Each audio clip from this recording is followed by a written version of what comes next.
Good afternoon. My name is Aнна Врталкова, and I come from Czech Republic, Brno, the Museum of Romani Culture. As has been previously mentioned, I would like to talk to you more about the fate of Roma and Sinti during the Holocaust, and especially about the memorials in nowadays Czech Republic, and what's been happening then, and what will be happening now.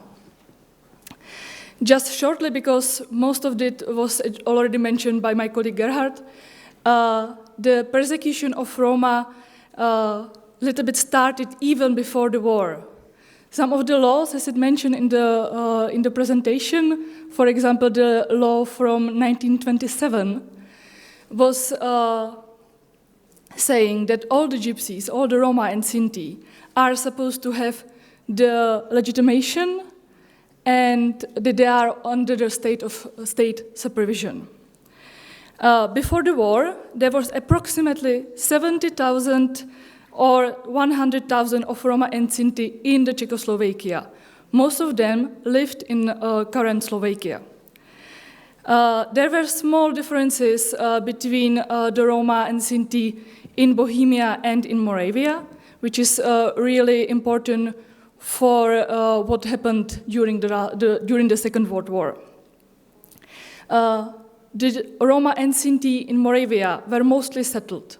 They were living in the villages, in their houses, they had proper jobs, etc. And the Roma and Sinti in Bohemia were mostly wanderers. They had several jobs, for example, with metal workers and stuff, but they were mostly wanderers. When the Second World War started and former Czechoslovakia became Protectorate Böhmen und Mähren, the laws on the Roma and Sinti were becoming stronger and stronger, which led to the law from 1940, which created the forced labor camps. And now we are getting to the main location that we will be talking about. It's the Lety near Písek, Lety u Písku, and Hodonín u Kunštátu. I'm actually glad that Gerhard did not mention Hodonín u Kunštátu because it will be important for what I will be trying to say. So, at those two places were created forced labor camps. Those forced labor camps were mostly for people who were refusing to work, who were not able to provide some proof that they are working, and Roma and Sinti were only 10% of them. And they had the mark C or G as the Gypsies behind their name. In 1942, there was a big listing of Gypsies and Gypsy half-breeds. This listing, this registration, was based upon the registration made previously in the Czechoslovakia. This registration led to opening the so-called Gypsy camps at Lety and at Hodonín. During this listing, the list of Roma and Sinti was made, and approximately it was 6,500 Roma and Sinti in Protectorate.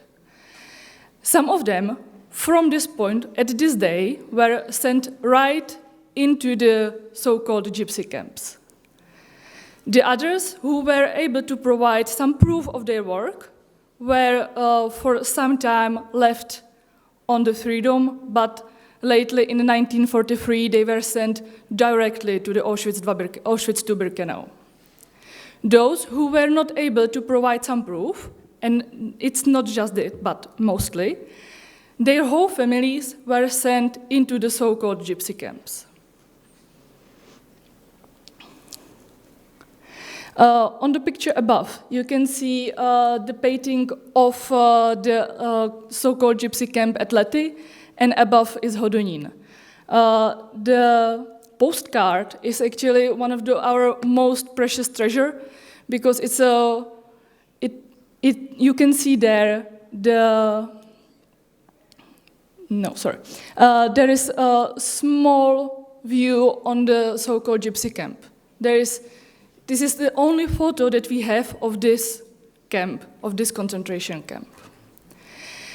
All the prisoners that were led into the camp, all the Roma and Sinti men, women, and children, were forced to shave their heads, shave their whole bodies.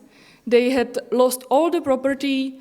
They were forced to took the clothes that were dyed from some uniforms that were previously used, and they were situated into the barracks. At the beginning of the concentration camp in August 1942, the capacity of the camp was 300 persons in summer. During first week, it was more than 1,100 at once. The condition in Lety and in Hodonín was horrible. There was not enough food. The food was stolen by the guards.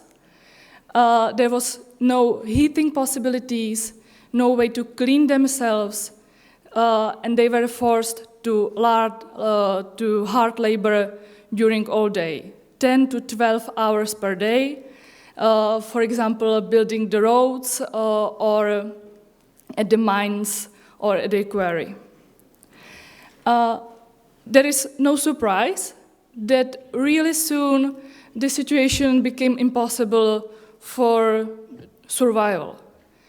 In the winter 1942 and 1943, the typhoid epidemic began, and this led to a really high mortality, especially among children. At first, those who died in those camps were buried at the town cemetery near the camps, at Mirovice for Lety and in Černovice for Hodonín. But because of the typhoid epidemic, the town called, well, no more. So they created mass graves behind the camp. On the photos, you can see the prisoners in Hodonín. For Hodonín, we have some photos from outside of the camp and little photos from inside of the camp. For Lety, it's otherwise. We have almost no photos of the whole concentration camp, but we have some photos of what was happening inside. The sole purpose of those camps was to concentrate Roma and Sinti so they can be sent to the concentration and extermination camp Auschwitz to Birkenau. This was successful, as more than 800 prisoners were sent to their almost certain death to Auschwitz. The others, some of them died because of the horrible conditions. Some of them were actually released, but we are talking about small dozens. And they were released mostly because they were labeled that they are not gypsies. Somebody came and somebody said, those are not gypsies and those are gypsies.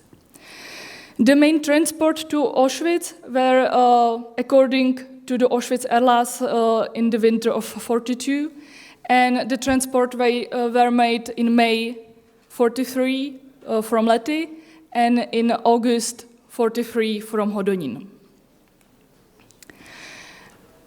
All the guards in Lety and in Hodonín were former Czechoslovakian gendarmes. There were no German guards whatsoever. The guards and also the self-made police, sorry, I don't have the word now, the couples in the camp picked from the prisoners were able to do punishments on the prisoners while they were not behaving as they wanted them to do. On the picture, you can see those pictures were made one of the former prisoners.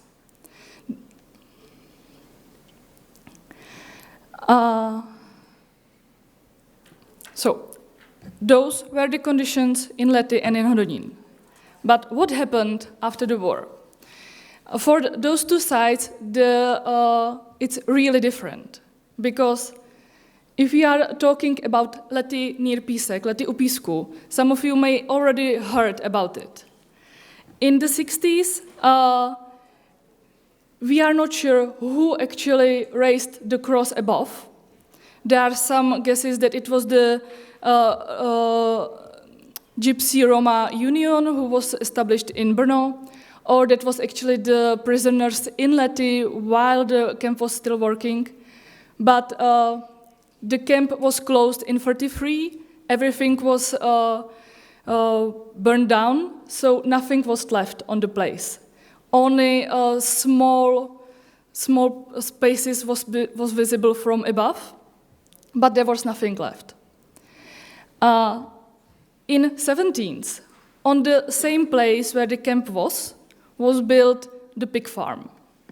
Pig farm for at least, from the beginning, 10,000 of pigs. On the same place where at least 326 Roma children, women, and men died and suffered. In the 80s, there were some of the Roma and Sinti were trying to again raise a wooden cross at the place of the mass graves, but it disappeared in the 90s during the storm. And the place of the mass graves was actually not visible after the storm. It changed in the 90s, where at Mirovice Cemetery, where the first victims were buried, was raised the plaques, as you can see on the wall. And later on, in 1995, there was raised the memorial by Zdeněk Hůla, as you can see. But it was not over, since the pig farm was still there. It was still really close to the memorial, and there were lots of protests during the 90s and 2000 and etc. to actually buy out the farm by the state and raise a memorial. This happened last year, and we are really thrilled about it. The pig farm was bought out, and now Museum of Romani Culture is currently preparing the architectural competition to build a new memorial. This is something very new for us, and we see it as an opportunity to do it right, to do it properly, with the voices of the victims and with the voices of children of the victims who survived. Because it was not done at Hodonín.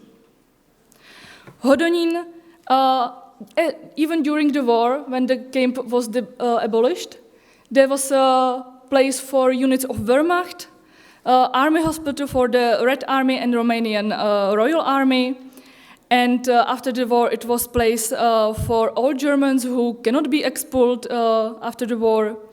It was also a forced labor camp during the communist era, and last but not least, it was a recreation area for children. It was placed for summer camps for children in the barracks that was there during the time of so-called gypsy camp.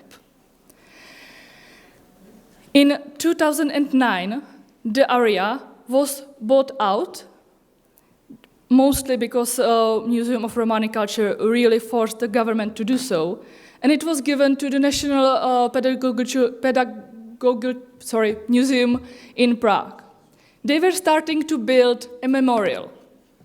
They built it, but they did not finish it, because the children of survivors were really not happy of what has become of it. The place was supposed to be the memorial of victims of Roma and Sinti Holocaust, but it was not. It was something more widespread, and it was not really respectable for the victims. So the government took the memorial and gave it last year to the Museum of Romani Culture. So currently we are now possessing 2 memorials, and we are really trying hard to learn from the mistakes that were made in Hodonín. Because Hodonín is mostly a big building with info point and with exhibition that we are trying now somehow to work with. And there were lots of things made that we do not really agree, but we really hope that the memorial will be open really soon, and it will be a respectable place for the victims and for the families of the survivors, as we are trying to communicate with them about the topic. You can see this is the current state of the memorial. This is the barrack of the prisoners, where also part of the exhibition will be shown. And this is the place called Žalov, where the mass graves are. And it is really close to the area where the recreation area was. So what we are now trying to do is open Hodonín, so it's really a respectable place for the commemoration of Roma and Sinti victims of the Holocaust, and also try to prepare everything so Lety u písku can become not just a memory of what happened during the Holocaust, but also what will happen if we forget. Because Roma and Sinti were forgotten as victims during the communist era, and it's no surprise that it's sometimes called the forgotten Holocaust. So now at Lety u písku, we are really hard trying to prepare something that won't be forgotten and for people not to forget again. Thank you.